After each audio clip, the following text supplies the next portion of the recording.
Hello everyone, welcome to back my channel. स्वागत है दोस्तों आपका मेरे चैनल में। आशा करते हैं आप लोग की तैयारी अच्छी चल रही होगी, क्योंकि आज से केवल 10 दिन बचे हैं एग्जाम के।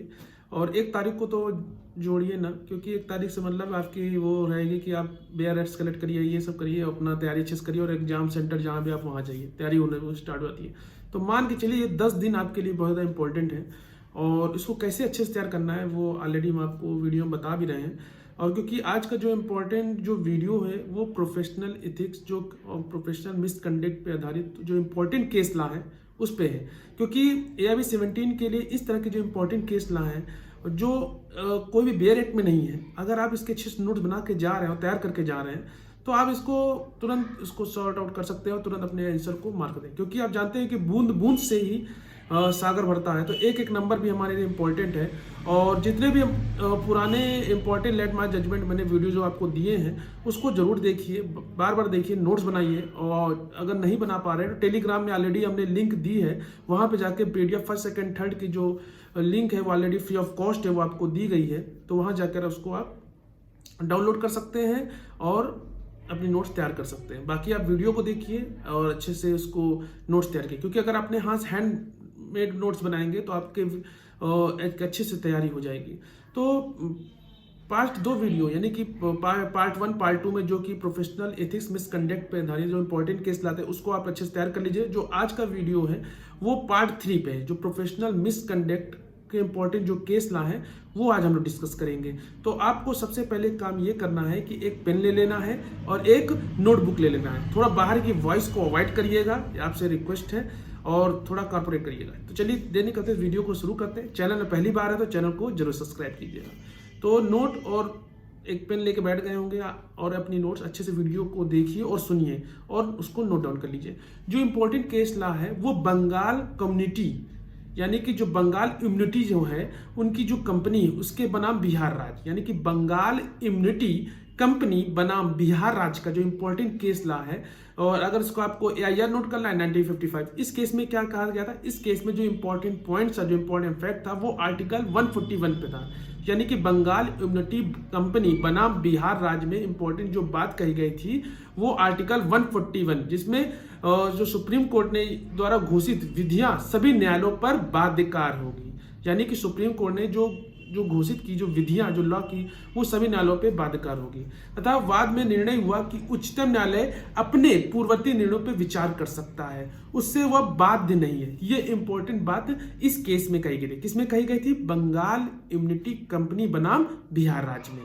ठीक है, तो आपको इसको नोट कर लेना है। एक बार वीडियो को पूरा देखिए, बाद में इसको आप फिर से इसको देखिए और नोट्स अपना बनाते चलिए।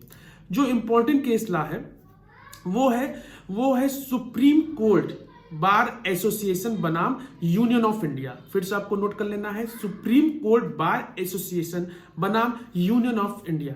इस केस में क्या कहा गया वो जान लेते हैं। माननीय सर्वोच्च न्यायालय ने अपने 5 सदस्यीय संविधान पीठ ने, यानी कि इसमें 5 सदस्यीय संविधान पीठ ने जो द्वारा निर्णय आ गया कि पूर्व में जो विनय चंद्र मिश्रा में दिए गए, यानी कि जो इंपॉर्टेंट केस लिया है, जो बार काउंसिल ऑफ इंडिया के इंपॉर्टेंट केस ला है, विनय चंद्र मिश्रा में दिए गए 3 सदस्यीय पीठ के निर्णय को उलटते हुए यह निर्णय दिया कि आर्टिकल 129 और आर्टिकल 142, कौन कौन आर्टिकल 129 और आर्टिकल 142 के अधीन शक्ति का प्रयोग अधिवक्ता अधिनियम की प्रक्रिया का पालन किए बिना वकालत करने के लाइसेंस को संक्षिप्त रीति से निलंबित नहीं कर सकता।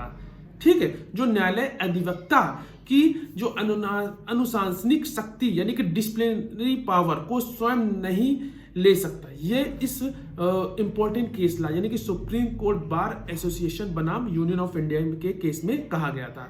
इसमें विनय चंद्र मिश्रा का इंपॉर्टेंट केस की बात की गई थी कि कौन आर्टिकल में, आर्टिकल 129 और आर्टिकल 142 में। तो आपको इसको नोट कर लेना है। जो नेक्स्ट इंपॉर्टेंट केस ला है, जिसे हम लोग मोस्ट इंपॉर्टेंट लीडिंग जजमेंट बोलते हैं, लैंडमार्क जजमेंट के नाम से जिसको जानते हैं, इसमें क्या कहा गया था वो भी आपको नोट कर लेना है। तो जो केस का नाम है वो केस का नाम है विनय चंद्र मिश्रा, यानी कि इन विनय चंद्र मिश्रा। इस केस में क्या कहा गया था, इस वाद में जो 3 सदस्यीय जो हमारे न्यायमूर्ति थे उन्होंने यह निर्णय दिया कि जो आर्टिकल 129 और आर्टिकल 142 2 के अधीन अवमानना के लिए दंड देने की, यानी कि आर्टिकल 129 आर्टिकल 140 के अधीन जो अवमानना के लिए दंड देने की उसकी जो शक्ति को किसी अधिनियम के द्वारा परिसीमित नहीं किया जा सकता। ये किस केस में कहा गया था?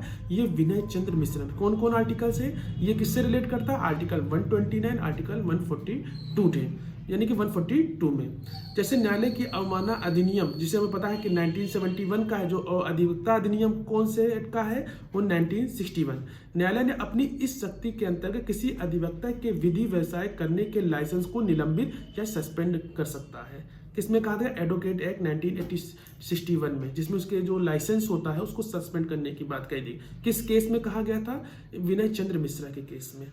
ठीक है, तो इस तरह के जो इंपॉर्टेंट केस ला जो मैंने आपको बताया है, टॉप 3 जो इंपॉर्टेंट केस ला, जो कि बार काउंसिल ऑफ इंडिया के जो इंपॉर्टेंट केस ला से रिलेट करते हैं, जो एडवोकेट एक्ट 1961 से रिलेटेड करते हैं, ये हर साल पूछे जाते हैं। तो इस तरह को आपको अच्छे से नोट्स बना लेना है और वीडियो को देखिए, फिर से सुनिए और इसको अच्छे से नोट डाउन कर लीजिए। तो आशा करते हैं ये वीडियो आपको अच्छा लगा होगा और टेलीग्राम में ज्वाइन करना मत भूलिएगा और हमारे जो व्हाट्सएप में उससे आप हमसे संपर्क कर सकते हैं। जो भी आपके मन में सुझाव दिए गए कमेंट में आप हमसे पूछ सकते हैं। आशा करते हैं ये वीडियो आपको अच्छा लगा होगा। तब तक के लिए मिलते हैं नेक्स्ट वीडियो। तब तक के लिए धन्यवाद।